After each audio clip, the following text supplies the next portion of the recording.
The massive space station hung in the darkness like a glowing jewel. It was bigger than most moons and sparkled with thousands of lights from dozens of different worlds. This was Kepler Station, the meeting place of the Galactic Council. Today was special. Today, they would decide if humans could join their group. Captain Lee Daeho stood on the bridge of his ship, the UES Indomitable. He was a tall man with steady hands and calm eyes. His uniform was simple and clean. Around him, his crew worked quietly at their stations. They all knew this day would change everything. "Captain," said Navigator So Young from her chair. She was young but skilled, with quick fingers that danced across her controls. "We are approaching the meeting zone. I count 47 alien ships already here." Lee nodded slowly. "How big are they?" "Some are 10 times our size, sir. The Altarian ships look like giant swords. The vegan ships are made of crystal and glow, with their own light. The Centauri ships look like they are alive."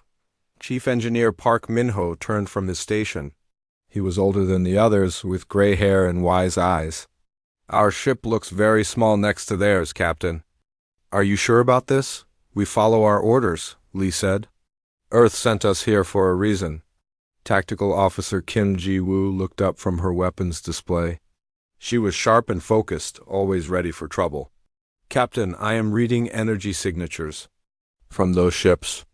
They have enough firepower to destroy small planets." "And what about us?" Lee asked. We have what we need, sir." Deep inside the station, the Galactic Council chamber was filling with representatives from 12 different species. The chamber was huge, with seats arranged in circles that rose up like a stadium. Each species had their own section with special air and gravity to keep them comfortable. The Altarians were tall and thin, with blue skin and silver eyes. They had ruled their part of the galaxy for 1,000 years.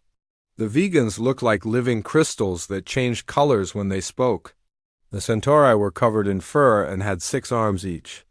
There were others too, each stranger than the last. At the center of the chamber stood a raised platform where speakers could address the whole council. Today, that platform waited for the human representative. Ambassador Nara Yunji sat in the human section. Checking her notes one more time, she was elegant and intelligent, with a voice that could calm angry crowds or inspire great courage. She had studied every alien culture for years, learning their customs and languages. But she also knew something the aliens did not know yet. "The human ship has arrived," announced the council speaker, an ancient Altarian named Veltar. His voice echoed through the chamber. "They bring only one vessel." Whispers filled the chamber. The representatives looked at each other with surprise and amusement. "One ship?" asked the Corvan representative, Admiral Thekval. He was massive and covered in thick armor that looked like black metal. His people were warriors who had conquered dozens of worlds. "Are the humans making a joke?" "Perhaps they do not understand the importance of this meeting," said the vegan delegate. Her crystal body flickered with orange light when she was amused. "Or perhaps they are even weaker than we thought," growled the Centauri representative. Far from the station, hidden behind a large asteroid, the Corvan war fleet waited. Admiral Thekval had left most of his ships there while he attended the meeting.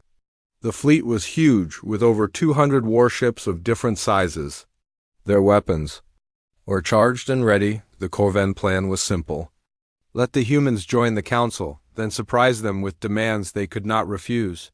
Humans would become servants of the Corvan Empire, just like many other species had before them. If the humans refused, the war fleet would destroy them. Other council members knew about the plan. They had done this before with weaker species. It always worked. Show them friendship first, then show them strength. The new species always surrendered rather than face destruction. Back on the Indomitable, Dr. Han Kyung-min worked in his laboratory. He was the ship's science officer, a thin man with thick glasses who loved to solve puzzles. Right now, he was studying data about the alien species they would meet. "Interesting," he said to himself as he looked at his screens. "Very interesting indeed." The data had come from human colonies on the edge of known space. Some of those colonies had suffered mysterious accidents over the past few years. Ships had exploded for no reason. Settlements had lost contact with Earth. Everyone thought these were just the dangers of space exploration, but Dr. Han was seeing patterns in the data. The accidents always happened near systems controlled by Council species. The wreckage always disappeared quickly. And sometimes there were traces of alien technology at the accident sites. "They have been testing us," he said quietly. "For years. They have been testing us." He reached for his communication device to contact the captain, but then stopped. The captain already knew. That was why Earth had sent only one ship. That was why the Indomitable was here. In the council chamber, the ceremony was beginning. Each species would present their gifts and show their strength to welcome the humans. The Altarians created a hologram of their greatest victory, where they had destroyed an entire rebel fleet. The vegans showed how they could change the structure of matter itself, turning simple rocks into beautiful sculptures. The Centauri demonstrated their ability to work together, moving like one mind with many bodies. Ambassador Nara watched it all carefully. She made notes and smiled politely, but inside she felt sad.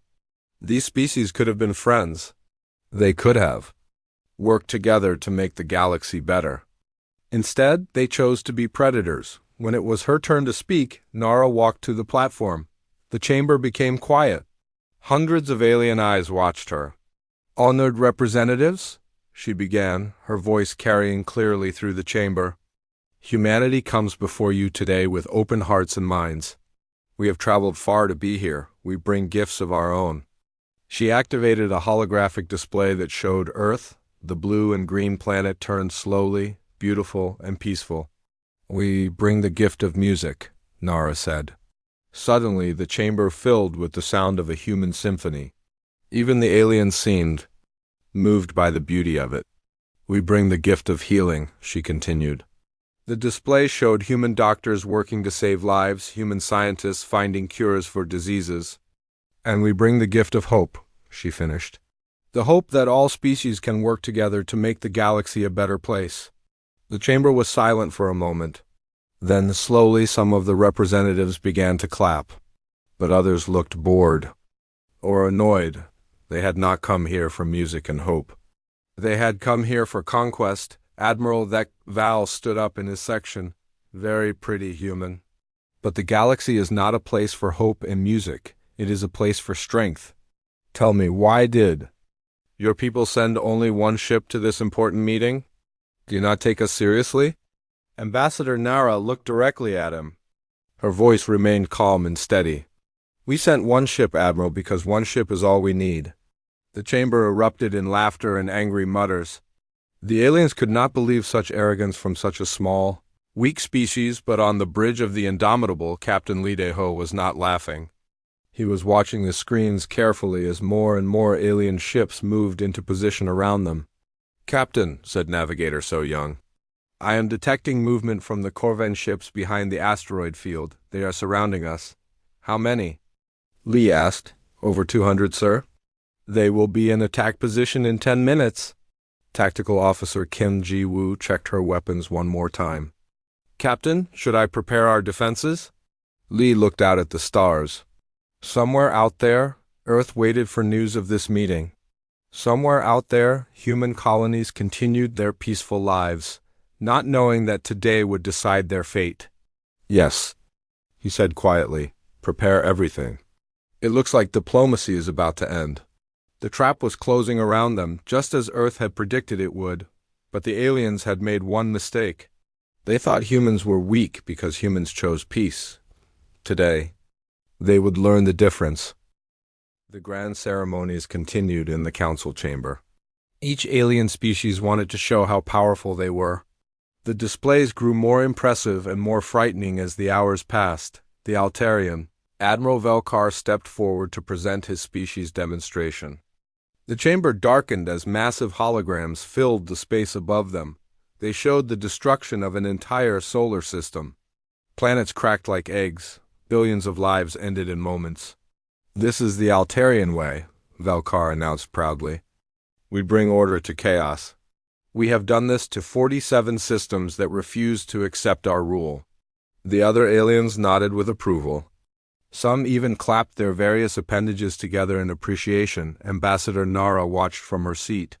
Her face remained calm, but her hands tightened slightly. She had studied the records of those destroyed systems. Many had been peaceful.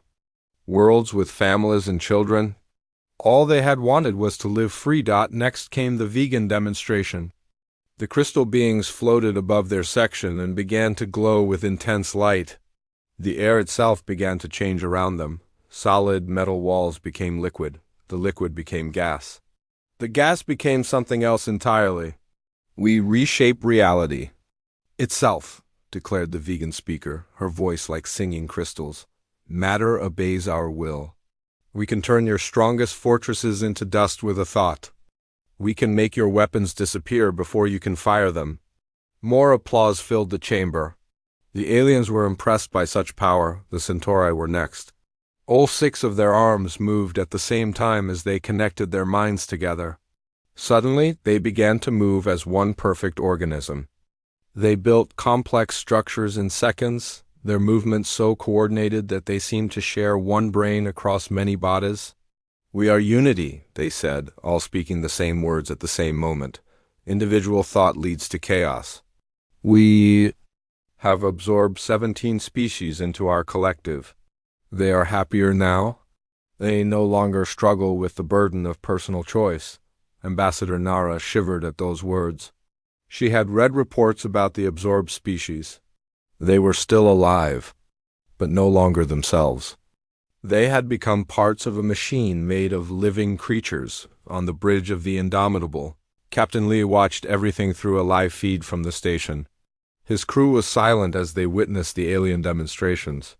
They are trying to scare us, said Navigator So Young. They want us to surrender before fighting even begins. Chief Engineer Park Minho looked at his instruments. Captain, I am reading energy buildups in the surrounding fleets. They are charging their weapons while pretending to be peaceful. Tactical Officer Kim Ji-woo studied her screens carefully. Sir, I count over 400 ships now. More are arriving every hour. Some are hiding behind the station itself. Dr. Han Kyung-min called from his laboratory. Captain, you need to see this immediately. Lee walked to the science section of the ship. Dr. Han had multiple screens showing data. Streams and analysis reports. What have you found, Doctor? I have been analyzing the diplomatic data packets they sent us, Dr. Han explained. Mixed in with the official information, there are other things. Biological samples, genetic codes. Captain, these are human genetic codes. Lee looked at the screen more carefully. From where? Colony ships that went missing 3 years ago. Settlements that suffered mysterious plague outbreaks. Research stations that lost contact during solar storms. Dr. Han's voice was angry now. Captain, there were no solar storms. There were no plagues. These aliens have been attacking our people. How many? Lee asked quietly. 17 colonies? Over 2 million people. They have been studying us, testing our reactions, seeing how we fight and how we die. Lee was silent for a long moment. Then he activated his communication system. All stations, this is the captain. Continue normal operations. Remain calm. Follow your training. His crew understood. The training had prepared them for exactly this situation. Back in the council chamber, it was finally time for humanity's main presentation. Ambassador Nara walked to the central platform again. The alien representatives looked bored now. They had shown their power. What could this weak species possibly offer in return? Honored representatives, Nara began. Humanity wishes to share what we value most. Not power over others, but power to help others. The holographic display activated. It showed human hospitals where doctors work day and night to save lives. It showed human teachers helping alien children learn to read. It showed human engineers building homes for refugees from war-torn worlds. We have traveled to 40 systems in the past decade, Nara continued. Not to conquer, but to help. We brought medicine to cure the plague on Kepler 7. We brought food to the famine on Delta Prime. We brought hope to the survivors of the Proxima War. Some of the younger alien representatives seemed interested, but the older ones looked annoyed. Admiral Thekval stood up again. Very touching, human, but healing the sick does not win wars. Feeding the hungry does not conquer enemies. Your people seem to misunderstand the nature of the galaxy. Perhaps, Nara replied calmly, but our way has worked for us so far. Has it really? Thekval smiled, showing teeth like knives. Tell me about Colony Ship Harmony. Tell me about Research Station Galileo. Tell me about Settlement New California. The chamber became very quiet. Those were the names of human colonies that had been lost. Ambassador Nara felt her heart skip a beat, but her training kept her voice steady. Those were tragic accidents, were they? Thekval activated his own holographic display. It showed wreckage from human ships. It showed genetic samples in alien laboratories. It showed videos of human colonists being studied like laboratory animals. We have been testing your species for years, Thekval announced to the chamber. We needed to understand human capabilities before making our decision today. The tests are complete. The other alien representatives were nodding. This had all been planned. The Galactic Council has decided, Thekval continued. Humanity will be granted associate membership. You will be protected by Council forces. In return, you will provide resources and labor as we direct. You will be given peaceful worlds to live on, but you will not be permitted to travel freely or develop advanced weapons. And if we refuse? Nara As.Thek-Val gestured toward the displays showing destroyed human colonies. I think you know the answer to that question. On the Indomitable, alarms began to sound quietly. The surrounding alien fleets were moving into final attack positions. Captain Lee could see energy weapons powering up on dozens of ships. Captain, called Tactical Officer Jiwoo. They are preparing to fire. All ships are targeting us. How? Long until they are ready? Lee asked. 2 minutes, sir. Lee nodded. He opened a secure channel to Ambassador Nara on the station. Ambassador, this is Captain Lee. Are you ready? Nara's voice came back calm and clear. Yes, Captain. The die is cast. Those were the code words. The signal that diplomacy had failed and that Earth's real plan would now begin. Lee turned to his crew. All stations, this is your captain.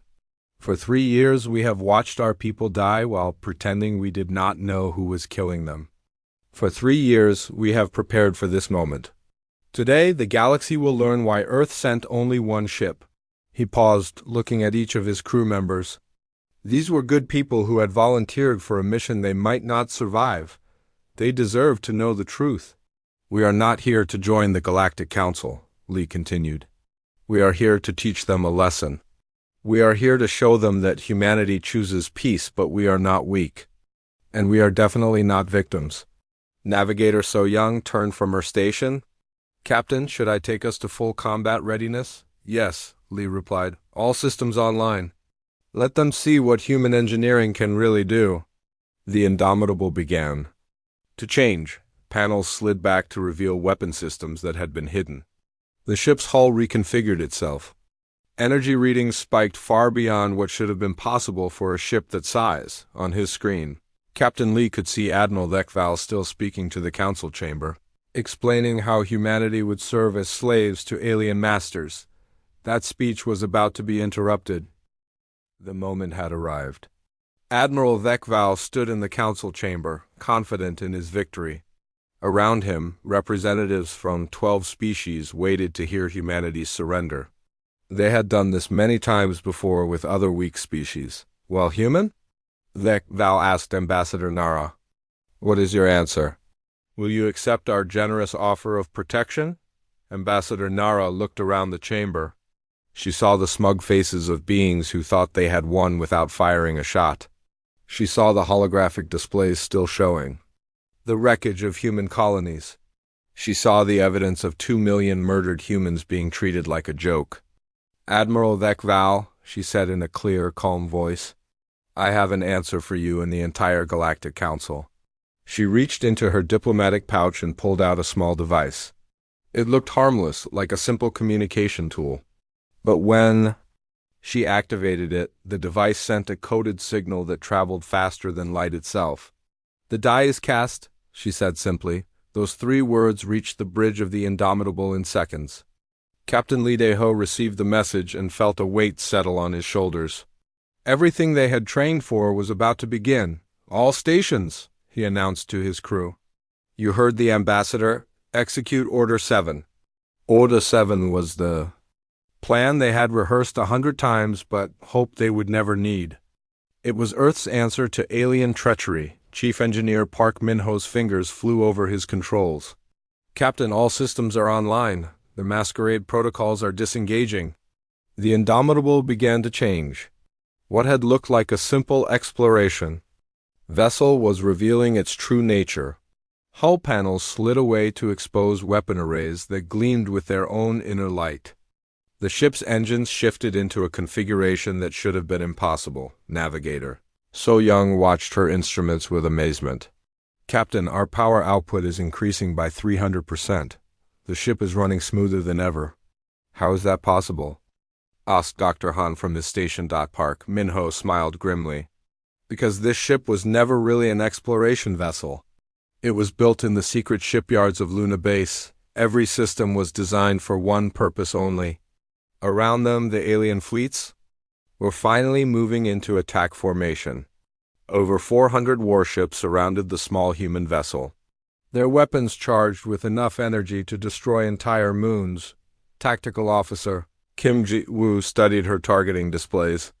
"Captain, I count 427 hostile vessels. They have enough firepower to glass a planet. They will open fire in 60 seconds. "Let them," Captain Lee said calmly. "Show me what we're facing." The main screen displayed the alien fleets in all their terrible glory. Altarian dreadnoughts stretched for kilometers, bristling with planet-killer weapons. Vegan crystal ships pulsed with reality-warping energy. Centauri biomechanical swarms moved like living creatures hungry for prey. "They think numbers will win this fight," Lee continued. "They think bigger ships mean stronger ships. They have never faced humans before." On the station, Admiral Vekval received reports from his fleet commanders. His smile grew wider with each update. "Human ambassador," he called out across the chamber. "My fleet reports that your single ship is now completely surrounded. You have one final chance to surrender before we demonstrate the price of defiance." Ambassador Nara stood perfectly still on the speaking platform. Her voice carried clearly to every corner of the chamber. "Admiral, you asked earlier why humanity sent only one ship to this meeting. You assumed it was because we are weak or foolish or unprepared. Are you not?" Vekval laughed. "Your ship is outnumbered 400 to 1. You are correct about the numbers," Nara replied. "But you are wrong about everything else. Humanity sent one ship because one ship is all we need." The alien representatives burst into laughter. The idea was absurd. One ship against an entire fleet?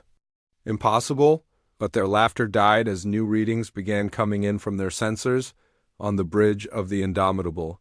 Captain Lee gave his final orders. "Navigator So Young, take us to combat speed.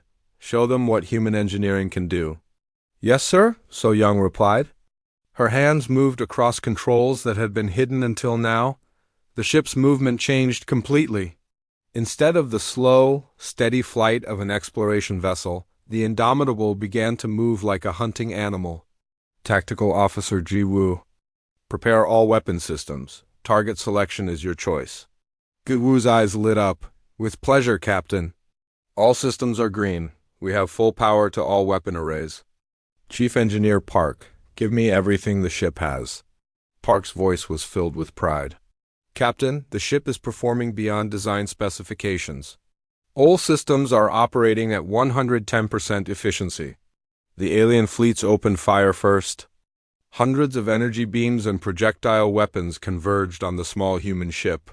The space around the Indomitable lit up like a star-going supernova. When the light faded, the alien fleet commanders expected to see wreckage and debris. Instead, they saw something impossible. The human ship was completely undamaged. Not only that, it was no longer where it had been when they fired.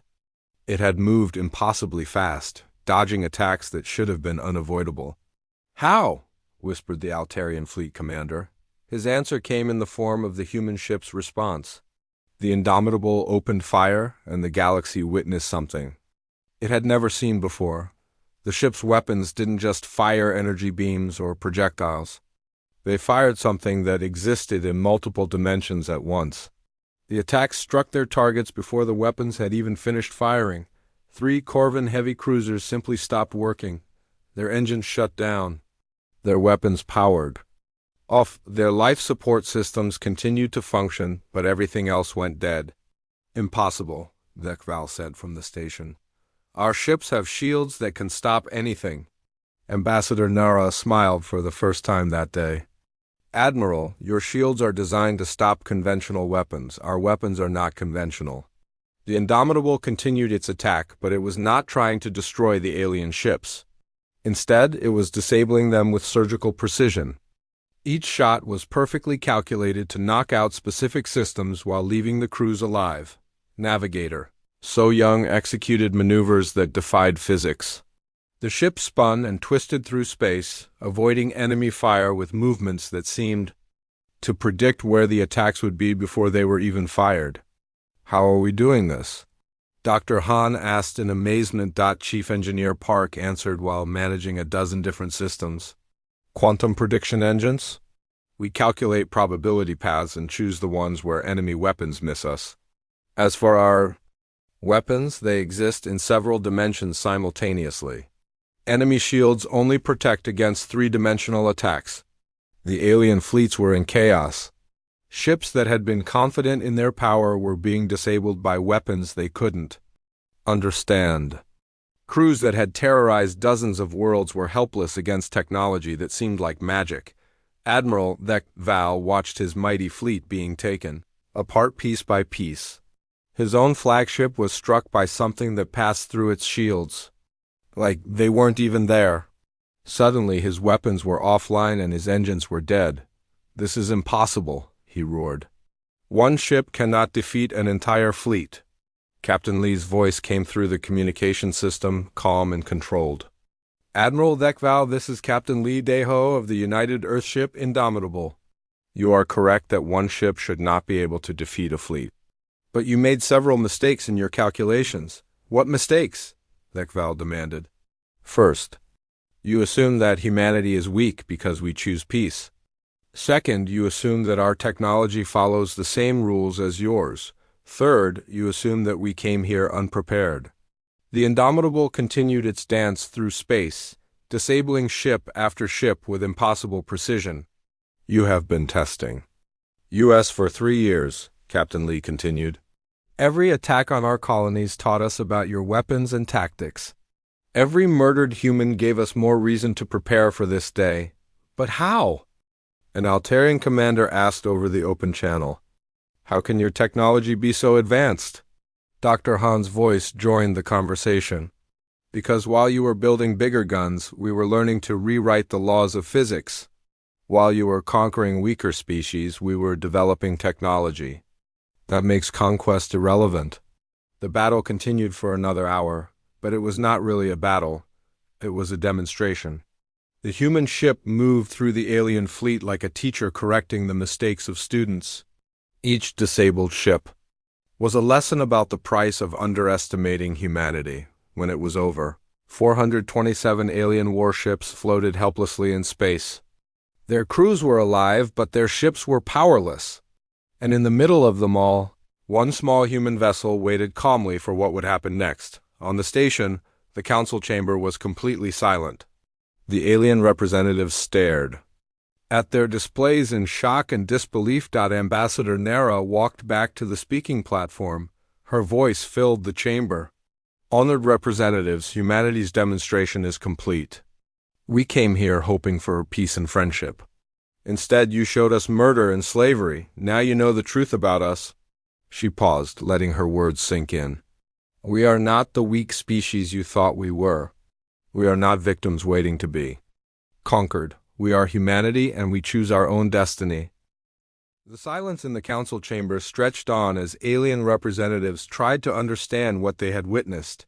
427 warships disabled by a single human vessel. It should have been impossible, yet their own sensors confirmed it was real. Ambassador Nara stood calmly on the speaking platform, waiting for someone to respond. She had delivered humanity's message. Now she would see how the galaxy chose to receive it. Admiral Thekval was the first to break the silence. His voice was filled with rage and disbelief. "This is some kind of trick," he snarled. "No species develops such technology in isolation. You must have stolen it from someone else." "From whom?"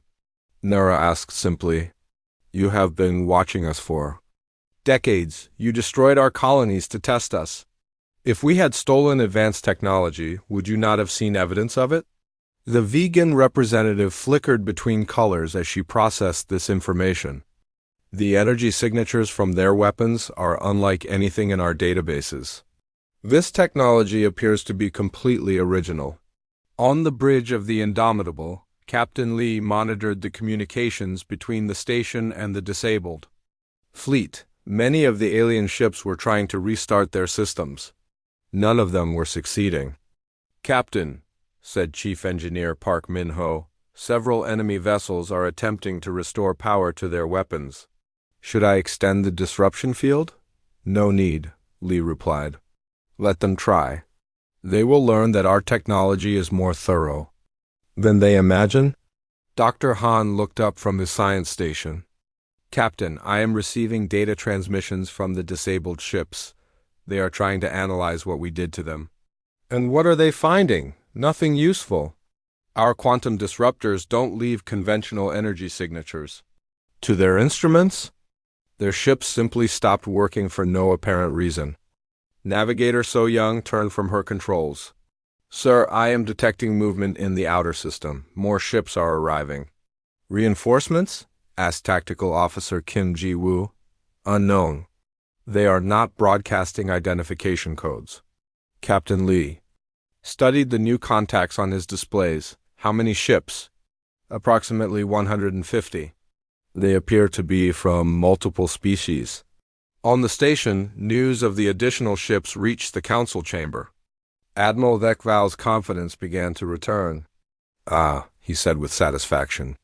"It seems you have impressed some of our allies, human, but now you face fresh enemies with intact weapons.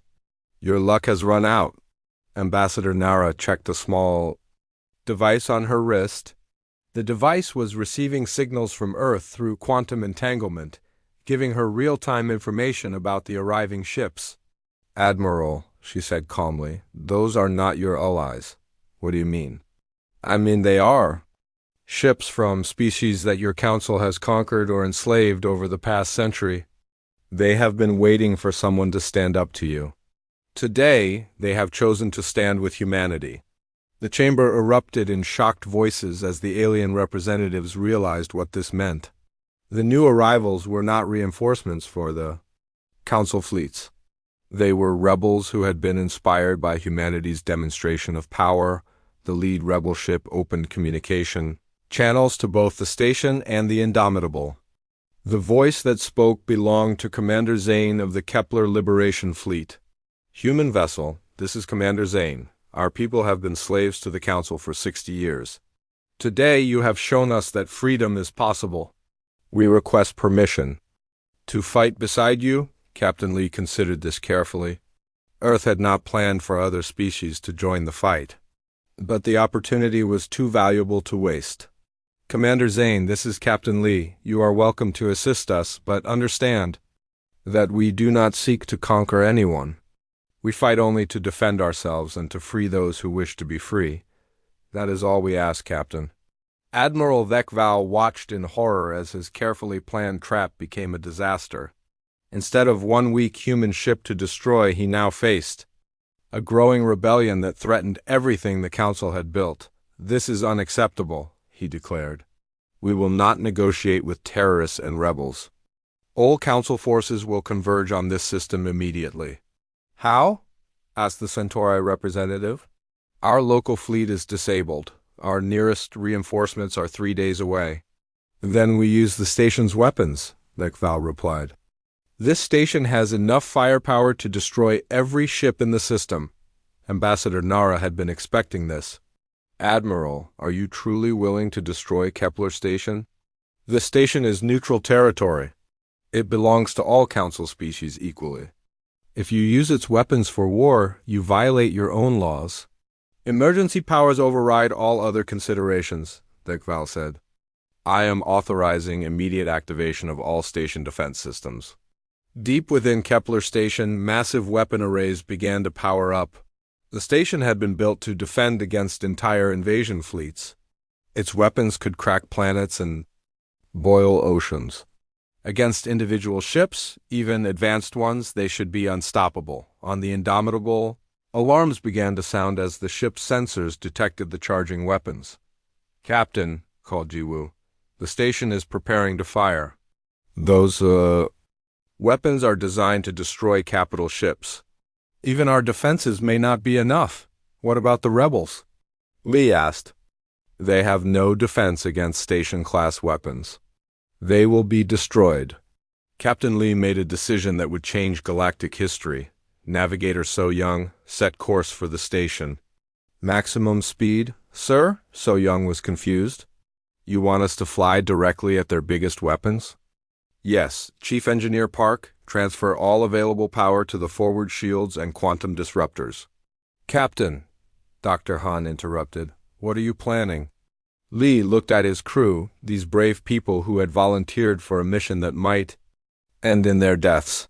I am planning to teach the galaxy another lesson about humanity. We do not abandon our allies. The Indomitable accelerated toward Kepler Station at impossible speed. The massive structure grew larger and larger on their screens, until it filled their entire view. The station's weapons fired, beams of energy that could vaporize. Moons struck the small human ship.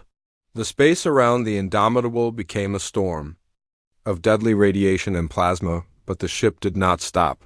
It did not slow down. It flew directly through the weapon fire as if the beams were nothing more than gentle rain. Impossible, whispered every alien in the system. The truth was that human technology had solved problems the aliens had not even known existed. Their quantum shields did not just deflect energy.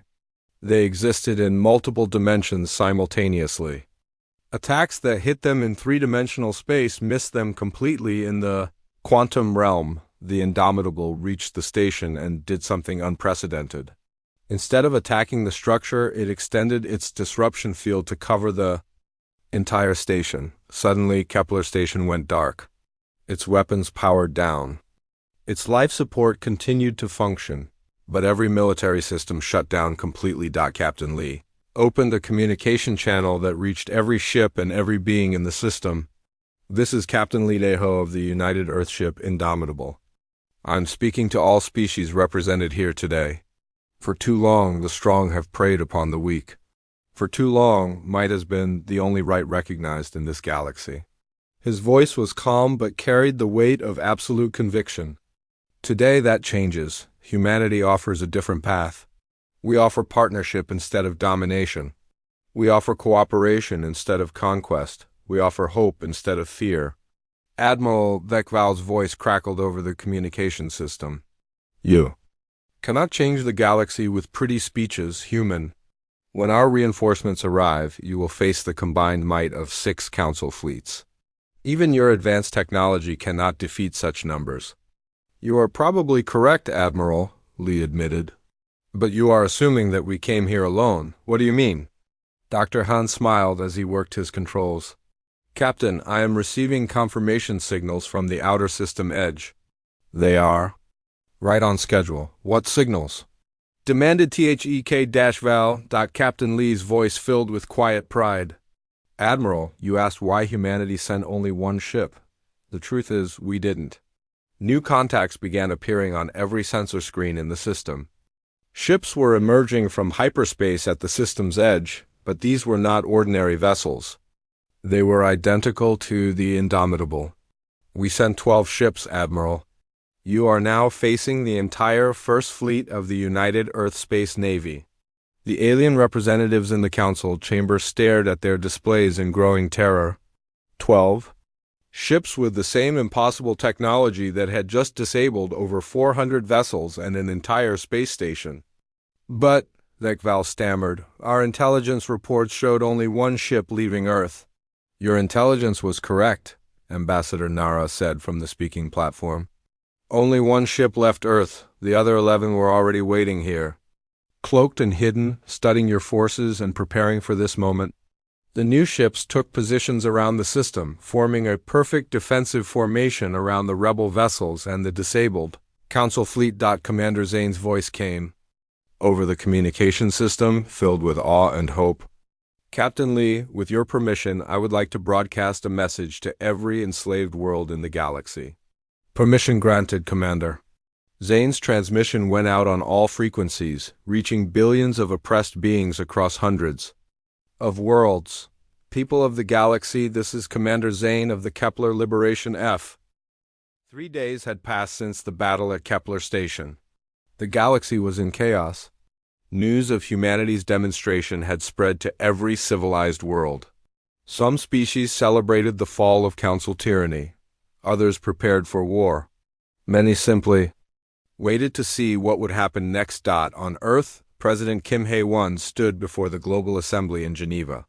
Representatives from every nation watched as she prepared to address not just their world, but the entire galaxy. My fellow humans, she began, and to all beings listening across the stars. Today, I speak to you as the elected leader of humanity. But more importantly, I speak to you as someone who believes in the possibility of peace among all species. Her words were broadcast simultaneously to hundreds of worlds through quantum communication networks that had been secretly built over the past decade. For too long, our galaxy has been ruled by fear and violence. The strong have dominated the weak. The many have been enslaved by the few. Today, that age ends. Today, we begin building something better. At Kepler Station, the disabled council, fleets remained powerless but intact. Their crews were alive and unharmed, though many were questioning everything they had believed about their place in the galaxy. Captain Lee walked through the corridors of his ship, checking on each department. The battle was over, but the real work was just beginning. In the medical bay, Dr. Song Yujin was treating injured personnel from the rebel ships. She was Earth's leading expert on alien biology, and her gentle manner had already earned the trust of several species that had never worked with humans before. Doctor, Lee asked, how are our new allies recovering? Better than expected, Captain. The Kepler people are physically similar to humans, so our medical techniques work well for them. The Tausetians require different atmospheric conditions, but we've adapted their quarters accordingly. Any problems with integration? Dr. Song smiled. Actually, no. It's remarkable how quickly different species can work together when they share common goals. The language barriers are the biggest challenge, but even that is being overcome. In the engineering section, Chief Engineer Park was working with alien technicians to repair the damaged rebel ships. What had started as a simple repair mission had become something much more important. Captain, Park called out as Lee approached, you need to see this. What have you found? Park gestured to a group of aliens and humans working together on a complex piece of equipment. These Andromedans have been slaves to the Corvan Empire for 40 years. But look at their technology. Lee studied the device they were building. It was unlike anything he had seen before. What does it do? It's a communication system that works across galactic distances instantly. No delay, no signal degradation. If we can build enough of these, we can coordinate the liberation of every enslaved world simultaneously. How many worlds are we talking about? An Andromedan technician answered in accented but clear English. Over 300 systems, Captain. Billions of people waiting for freedom. The magnitude of the task was staggering. But Lee was beginning to understand that humanity had started something much larger than a simple diplomatic mission. On the bridge, Navigator So Young was working with rebel commanders to plan their next moves. The tactical display showed the positions of Council reinforcement fleets approaching from multiple directions. Captain, So Young reported, we have confirmation that 6 Council battle fleets are converging on our position. They will arrive within the next 18 hours. Tactical Officer Kim Ji-woo looked up from her weapons console. Sir, even with our advanced technology, facing 6 full battle fleets will be challenging. We're talking about over 2,000 ships. Dr. Han called from his science station. Captain, I've been analyzing the quantum signatures of the approaching fleets. They're carrying some kind of new weapon, something I haven't seen before. What kind of weapon? I'm not certain, but the energy pattern suggests they've been studying our technology. They may have developed countermeasures. This was exactly what Captain Lee had been afraid of. Human technology was advanced, but it wasn't magic. Given enough time and resources, any problem could be solved. How much time do we have before they arrive? 17 hours and 36 minutes, So Young replied precisely. Then we need to be ready for them. In the council chamber on Kepler Station, emergency sessions continued around the clock. The disabled station was still providing life support and basic services, but its military capabilities remained offline. Ambassador Nara had been meeting with individual species representatives, trying to build support for humanity's vision of galactic cooperation. Some were interested. Others were terrified of what the future might hold. The vegan representative approached her during a break between sessions. Her crystal form flickered with colors that Nara had learned indicated uncertainty and fear. Ambassador, the vegan said, my people have been part of the council for 800 years. We helped build this system of order and control. Now you ask us to abandon everything we know. I ask you to consider whether the old system truly served your people, Nara replied gently. How many of your worlds live in fear of Corvan raids? How many of your colonies pay tribute to Altarian overlords? The vegan's colors shifted to deeper shades. More than we like to admit. But change is dangerous. What if your human alliance fails? What if chaos replaces order? Then we will build something new from the chaos, Nara said. But at least it will be something we choose for ourselves, not something imposed by force. Similar conversations were happening throughout the galaxy. On every world touched by council rule, people were asking themselves fundamental questions about freedom and security, independence and protection. Meanwhile, the approaching council fleets were having their own discussions. Admiral Zeknoth of the Combined Battle Group had been ordered to restore council authority by any means necessary. His fleet included the most advanced ships from 6 different species. All ships report ready for hyperspace transition, his communication officer announced. Weapon status: all vessels report full combat readiness. The new quantum disruptor countermeasures are online and tested. Admiral Zeknoth studied the tactical displays showing the human positions, 12 ships against his 2,000. The odds should be overwhelming in his favor, but he had studied the battle reports from Kepler Station. He knew that human technology defied conventional understanding. He was taking no chances. Deploy the experimental weapons as soon as we arrive, he ordered. I want those human ships eliminated before they can demonstrate any more of their capabilities. Back on the Indomitable, Captain Lee called his senior officers together for a final planning session. The conference room was small but comfortable, with large displays showing the current tactical situation. Ladies and gentlemen, Lee began, in 17 hours we will face the largest battle fleet ever assembled against humanity. Our intelligence suggests they have been working on countermeasures to our technology. Chief Engineer Park looked concerned. Captain, our quantum systems are incredibly advanced, but they're not invulnerable. If the enemy has had time to study our energy signatures, they might find ways to neutralize our advantages, Dr. Han finished.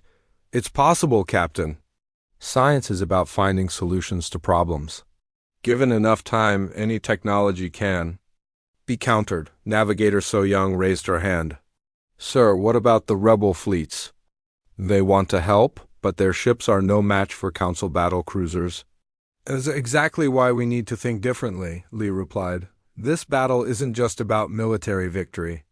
It's about changing how the galaxy thinks about war itself. Tactical Officer Jiwoo leaned forward. What do you mean, Captain? I mean, we're not going to fight them the way they expect. We're going to show them something they've never seen before. We're going to demonstrate that there are alternatives to destruction.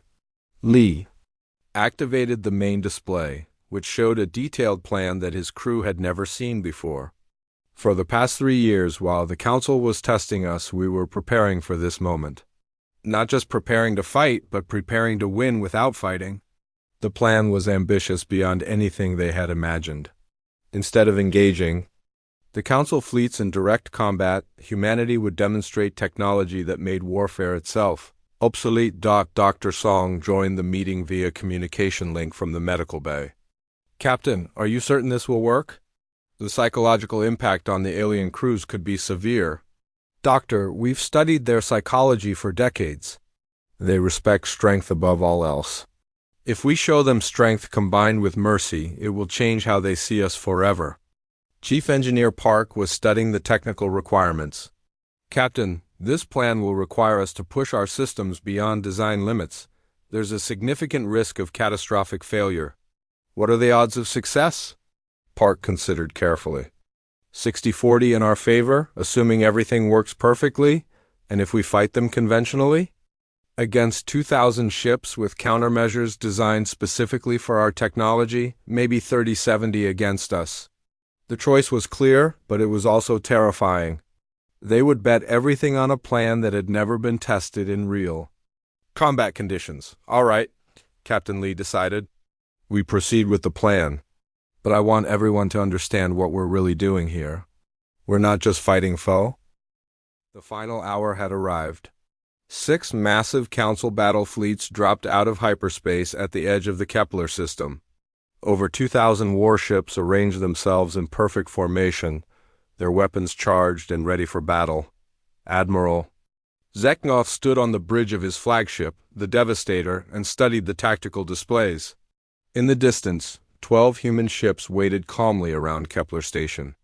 They looked small and insignificant compared to his massive fleet. All ships. Report ready for combat, his tactical officer announced. The new quantum countermeasures are active. Excellent, Zeknoff replied. Today we end this human rebellion and restore order to the galaxy. On the bridge of the Indomitable, Captain Lee watched the approaching fleets with quiet determination. His crew was at their stations, ready to execute the most ambitious plan in human history. Captain, called Navigator So Young, enemy fleets are in position. They will be within weapons range in 10 minutes. Are we ready? Lee asked his crew. Chief. Engineer Park looked up from his controls. All systems are operating beyond normal parameters. The quantum field generators are stable. We're as ready as we'll ever be. Tactical Officer Kim Ji-woo checked her weapons display one final time. Captain, all human ships report ready. The rebel fleets are standing by in support positions. Doctor.